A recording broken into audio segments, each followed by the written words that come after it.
পর্দা নিয়ে একটু আলোচনা করি। একটা কথা মনে রাখবেন,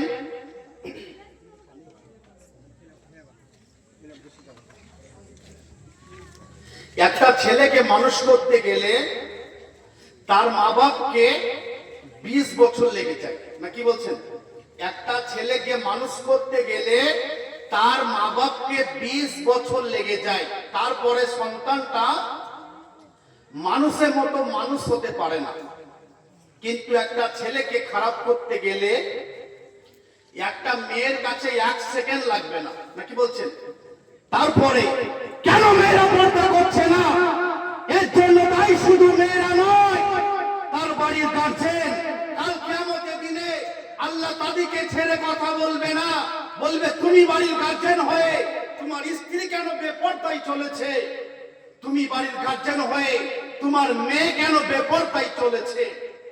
অনেক মেয়ে পর্দা করতে চায়, অনেক মেয়ে বোরখা পরতে চায়, কিন্তু তার স্বামী তাকে পর্দা করতে দেয় না। অনেক শাশুড়ি তার বৌমাকে পর্দা করতে দেয় না, বলে পর্দা করে কি করবে, বোরখা পরে কি করবে, চাদর পরে কি করবে।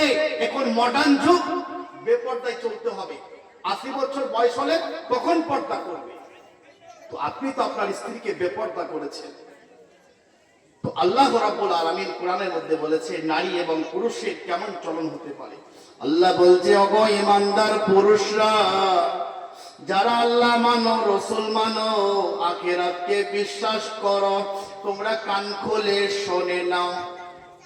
তোমরা যখন রাস্তায় চলাফেরা করবে তখন যেন তোমাদের দৃষ্টিটা যেন রাস্তার ওপরে যেন হয়, তোমরা এদিকে ওদিকে কারো জানলা দরজায় উকি ঝুঁকি মারবে না, কোন মেয়ের দিকে তাকাতাকি করবে না, এবং তোমাদের লজ্জাস্থানের হেফাজত করিবে।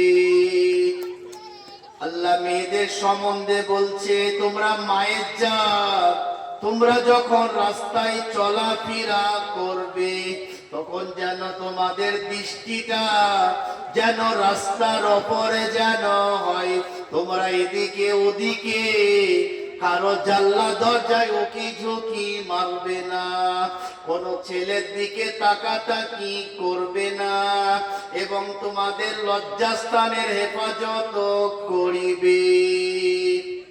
আল্লাহ কোরআনের মধ্যে বলছে, ওয়ালিয়াজরিবনা বিখুমুরিহিনা আলা জুয়ুবিহিন। ওগো নারীরা, তোমরা মায়ের জাত, ওগো নারীরা তোমরা মায়ের জাত, তোমরা যখন রাস্তায় চলাফেরা করবে তোমরা নিজেদের শরীরটাকে ভালো করে ঢেকে নাও, তোমাদের কোন পুরুষের মন খারাপ হবে না, আর তোমরা কোনদিন ধর্ষিতা হবে না। মেয়েরা তোমরা বোরখা পরে, চাদর পরে তোমাদের শরীরটাকে ভালো করে ঢেকে নাও, পুরুষের মনে লোভ জন্মাবে না, আর তোমরা কোনদিন ধর্ষিতা হবে না।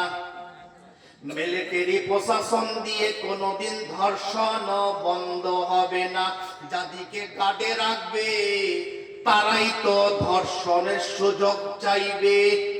আপনি যাদেরকে গার্ডে রাখবেন তারাই তো ধর্ষণ করবে। একটা মিসাল দিয়ে দিই, নাকি বলছেন? যা হয় হবে।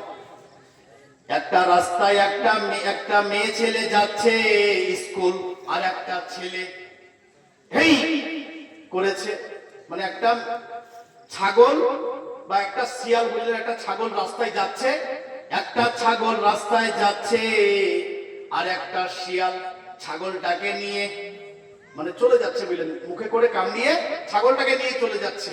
আর একটা লোক রাস্তায় পেরিয়ে যাচ্ছিল, এই করেছে, শিয়ালটা পালিয়ে গেল, ছাগলের কান ধরে এনে গোয়ালে বেঁধে রাখলো। ছাগলটা বলছে, লোকটা কত ভদ্রলোক, আমাকে বাঁচালো, না হলে শিয়াল খেয়ে ফেলবে। তো রাত্রি 10টার সময় কোমরে গামছাকে বেঁধে ছুরিকে সানিয়ে বলছে বিসমিল্লাহ, আল্লাহু আকবার। তখন ছাগল বলছে, ওরে বাপরে, সেই শিয়ালই ভালো ছিল রে, এ যে একবারে ঘরের মেজাই পেয়ে গেল রে। কিছু বুঝলেন? একটা স্কুলে পড়া মেয়ে ছেলে রাস্তায় যাচ্ছে, আর একটা বেটা ছেলে বলছে মাই ডিয়ার কাম হিয়ার। আর আমাদের থানার প্রশাসনরা এসে বলল ইডিয়েট চল। ছেলেটা পালিয়ে গেল, মেয়েটার হাত ধরে এনে লকাবে ভরে রাখলো। মেয়েটা বললো যাক, থানার অফিসারটা খুব ভালো, আমাকে বাঁচালো। রাত্রি 12টার সময় বলছে মাই ডিয়ার কাম হিয়ার। তখন মেয়েটা বলছে ওরে বাপরে, সেই কার্তিক ভোলা ভালো ছিল রে। এ তো থানার অফিসার তো আমাকে, মানে কি বুঝতে পারলেন ব্যাপারটা? আমি পুলিশকে খারাপ বলিনি, এগুলো বিচার বলছি। কাছে থানা নাকি কি বলছেন, আবার ধরে নিয়ে চলে যাবে, এগুলো বিচার বলছি। কোন সিভিক ভাই যদি থাকেন আপনারা মনে কষ্ট নেবেন না, আমি বিচারটা বলছি। রক্ষক যদি ভক্ষক হয় অভিযোগ করবে কারো কাছে। যারা বিচার করছে তারা যদি খারাপ হয় বিচার করবে কারো কাছে।